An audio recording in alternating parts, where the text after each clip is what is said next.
ধানমন্ডি ৩২-এর বাড়িটি যে ভাঙ্গা হলো, ঘুরিয়ে দেয়া হলো, আদালতের চোখে এটা নাকি কোনো অপরাধ হয়নি, কোনো অন্যায় হয়নি, এখানে নাকি কোনো দোষ হয়নি।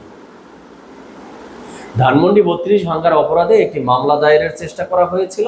আদালত মামলাটি আমলে নেয়নি, খারিজ করে দিয়েছে, বলছে মামলা আমলে নেয়ার মতো কোনো উপাদান এখানে নেই, মানে কোনো অপরাধ হয়নি।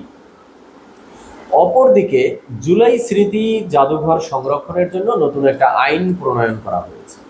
সেই আইনে বলা হয়েছে জুলাই স্মৃতি জাদুঘর কেউ যদি নষ্ট করে, ধ্বংস করে বা ভেঙে ফেলে, তাহলে তার সর্বোচ্চ 7 বছর কারাদণ্ড হতে পারে। কি মনে হচ্ছে দর্শক শ্রোতা? তামাশা চলছে না? রীতিমতো ছেলে খেলামি চলছে না? কনফ্লিক্ট খুঁজে পাচ্ছেন? তো আজকে এই বিষয় নিয়ে সংক্ষেপে কিছু কথা বলবো। তো চলুন ডিরেক্ট হিট দ্য পয়েন্টে। শুরুতে আসি ঘটনা প্রসঙ্গে। ধানমন্ডি ৩২ ভাঙ্গার অপরাধে নাম ঠিকানা সহ ২৭ জনকে আসামি করে এবং নাম ঠিকানা ব্যতীত অজ্ঞাতনামা কয়েক হাজার আসামি করে একটা মামলা দায়ের করা হয়েছিল আদালতে। সেখানে প্রধান আসামি করা হয়েছিল ডক্টর মোহাম্মদ ইউনূসকে। এছাড়াও রয়েছে আসিফ নজরুল স্যার, এরপরে রয়েছে মোস্তফা সরোয়ার ফারুকী, রেজওয়ানা হাসান, নাহিদ ইসলাম, আসিফ মাহমুদ সজীব ভুইয়া, মাহফুজ আলম, হাসনাত আবদুল্লাহ, সার্জিস আলম, মাহমুদা মিতু, জারা, নুসরাত তাবাসসুম, হান্নান মাসুদ সহ অনেকে, এবং আরও অজ্ঞাতনামা অনেককে আসামি করা হয়েছিল। তো আদালত বাদীর জবানবন্দি নিয়েছে সিআরপিসির ২০৩ ধারা অনুযায়ী। জবানবন্দি নিয়ে বা জিজ্ঞাসাবাদ করে মামলাটি খারিজ করে দিয়েছে, আমলে নেয়নি। আদালত বলছে যে এখানে এই মামলা আমলে নেয়ার মতো কোনো উপাদান তারা খুঁজে পাচ্ছে না, মানে কোনো অপরাধ খুঁজে পাচ্ছে না, কোনো অন্যায় বা কোনো দোষ এখানে তারা খুঁজে পাচ্ছে না। আর অপরদিকে জুলাই স্মৃতি জাদুঘর সংরক্ষণের জন্য 7 বছরের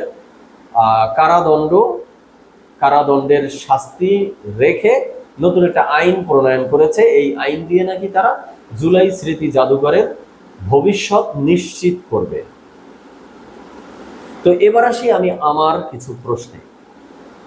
আদালত বলল যে কোনো অপরাধ খুঁজে পায় না, মামলা আমলে নেয়ার মতো কোনো উপাদান এখানে নেই। তো আমি অন্যান্য আইন বাদ দিলাম, ডিরেক্ট সংবিধান থেকে কিছু উপাদান খুঁজে বের করি। সংবিধানের 24 অনুচ্ছেদে কি বলা আছে? কোনো প্রাচীন নিদর্শন, সেটা প্রত্নতাত্ত্বিক নিদর্শন হতে পারে, সেটা প্রাচীন আমলের বিভিন্ন ধরনের দুর্লভ বস্তুর নিদর্শন হতে পারে, যুদ্ধের কোনো নিদর্শন হতে পারে, মানে সাধারণত যেগুলো জাদুঘরে সংরক্ষিত রাখা হয়, এই ধরনের দুর্লভ বস্তু, স্মৃতি বিজড়িত বস্তুর নিরাপত্তা নিশ্চিত করবে রাষ্ট্র বা সরকার। এগুলো সরকারের দায়িত্ব। তো ধানমন্ডি ৩২-এর বাড়িটি কি শুধুই একটি বাড়ি ছিল? সেখানে বাঙালি জাতির জনক বঙ্গবন্ধু শেখ মুজিবুর রহমানের স্মৃতি বিজড়িত জাদুঘর ছিল না? সেই জাদুঘরে 1971 সালের স্বাধীনতা যুদ্ধ রিলেটেড অনেক দুর্লভ জিনিস সংরক্ষিত ছিল না? তো সেগুলোর নিরাপত্তা নিশ্চিত করার দায়িত্ব সরকারের উপরে বর্তায় না এই সংবিধানের 24 অনুচ্ছেদ অনুযায়ী? তখন সরকারে কে ছিল? ডক্টর মোহাম্মদ ইউনূস, তার অন্তর্বর্তীকালীন সরকার। তো তারা কি তখন ধানমন্ডি ৩২-এর বাড়ির কোনো নিরাপত্তার বিধান করেছিল এই সংবিধানের 24 অনুচ্ছেদ অনুযায়ী? আমরা দেখিনি। বরং আমরা যেটা দেখেছি সেটা হলো এই সরকার গোপনে হোক আর ওপেনে হোক, প্রকাশ্যে হোক অপ্রকাশ্যে হোক, এই ধানমন্ডি ৩২-এর বাড়ি ভাঙতে সমর্থন দিয়েছিল, মদত দিয়েছিল, উস্কে দিয়েছিল তাদেরকে। তো এখানে 24 অনুচ্ছেদ ভায়োলেশনের দায় ডক্টর ইউনূসের সরকার এড়াবে কিভাবে? এরপরে আসি সংবিধানের 42 অনুচ্ছেদে কি বলা আছে? দেশের যে কোনো নাগরিক সম্পত্তির মালিকানা অর্জন করতে পারবে, সম্পত্তির মালিকানা অর্জন করে সে সম্পত্তি ক্রয় বিক্রয় করতে পারবে। এই বিধান রাষ্ট্র নিশ্চিত করবে, সরকার নিশ্চিত করবে। তো ধানমন্ডি ৩২-এর বাড়িটি তো শুধু কোনো ব্যক্তি মালিকানার সম্পদ ছিল না, এটি একটা ট্রাস্টের সম্পত্তি ছিল।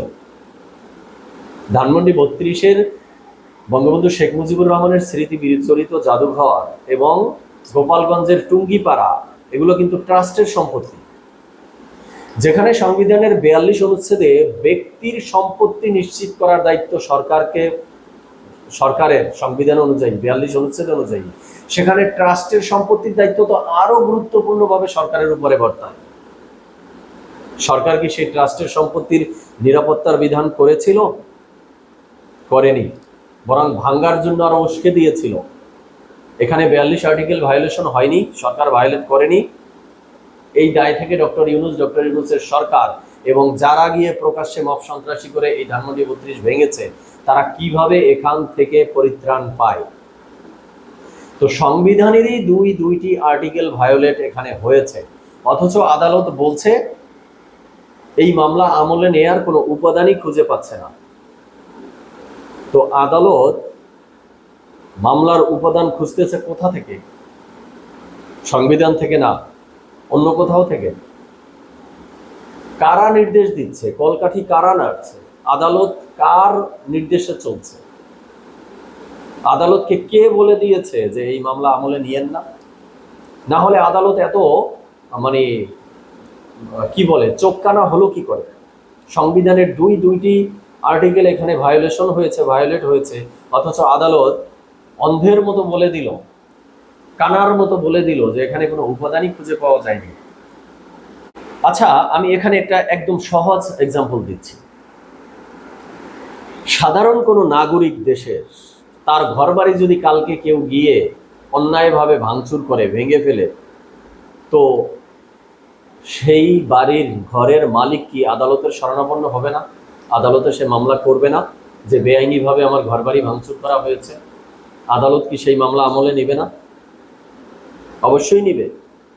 তাহলে আদালত একজন সাধারণ মানুষের ঘর ভাঙার অপরাধ আমলে নিতে পারে, সেখানে এলিমেন্ট খুঁজে পায়, মামলার উপাদান খুঁজে পায়।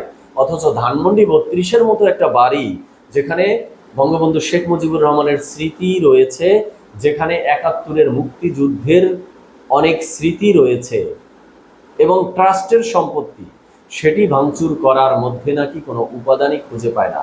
তো এর চেয়ে তামাশা আর কিছু থাকে বলুন তো? মানে তামাশাও কোন লেভেলে চলে গেছে একবার কল্পনা করুন তো। তো এবার আলোচনা সংক্ষেপ করার জন্য আমি ডিরেক্ট কনক্লুশনে চলে আসি। বর্তমানে আদালত তো মামলা আমলে নিল না। ধানমন্ডি 32-এর বাড়ি ভাঙ্গার মধ্যে আদালত কোনো অপরাধ খুঁজে পায়নি, কোনো উপাদান খুঁজে পাচ্ছে না। কিন্তু কোনো এক সময় আসবে আদালত কর্তৃক এই মামলা আমলে নেওয়া হবে এবং যাদেরকে আসামি করা হয়েছে তাদেরকেই আসামি করা হবে। এখন সেটা শুধু সময়ের অপেক্ষা। আর অপরদিকে যে জুলাই স্মৃতি জাদুঘর সংরক্ষণের জন্য নতুন আইন প্রণয়ন করা হয়েছে, তো দর্শক শ্রোতা, আপনাদের কি মনে হয় এই আইন দিয়ে জুলাই স্মৃতি জাদুঘর সংরক্ষণ করা যাবে? জুলাই স্মৃতি জাদুঘরকে অক্ষুণ্ণ রাখা যাবে ভবিষ্যতে? যেখানে বাংলাদেশের বাঙালি জাতির জনক, বাংলাদেশ জন্মের পেছনে যার অবিস্মরণীয় অবদান, তার স্মৃতি বিজড়িত জাদুঘরই ভাঙ্গা হয়েছে। মুক্তিযুদ্ধের স্মৃতি বিজড়িত অসংখ্য জাদুঘর যেখানে ভাঙ্গা হয়েছে। সংবিধানের 24 এবং 42 আর্টিকেল দিয়েও যেই জাদুঘর সংরক্ষণ করা যায়নি যেই দেশে, সেই দেশে জুলাই স্মৃতি জাদুঘরের অস্তিত্ব সংরক্ষণ করা হবে, এটা আকাশ কুসুম কল্পনা না? মুক্তিযুদ্ধের স্মৃতি বিজড়িত জাদুঘর যারা ভেঙেছে তাদের হাত ধরে তৈরি হয়েছে জুলাই স্মৃতি জাদুঘর। তো এখান থেকেই মনে হয় ইকুয়েশনটা টানা যায় যে যারা আজকে আইন প্রণয়ন করছেন জুলাই স্মৃতি জাদুঘরের ভবিষ্যৎ নিশ্চিত করার জন্য, আপনাদের হাতেই লেগে আছে মুক্তিযুদ্ধের স্মৃতি বিজড়িত জাদুঘর ভাঙার দাগ। তো যেই হাত দিয়ে জাদুঘর ভেঙেছেন সেই হাত দিয়েই আবার জাদুঘর তৈরি করেছেন, আবার আপনাদের তৈরিকৃত জাদুঘরকে অম্লান করে রাখতে চান। তো এটা দিবা স্বপ্ন ছাড়া আর কিছু না আমার মনে হয়। তো দর্শক শ্রোতা, আজকে এ পর্যন্তই। আপনারা আপনাদের মতামত জানাবেন। সবাই ভালো থাকবেন, সুস্থ থাকবেন। ধন্যবাদ সবাইকে।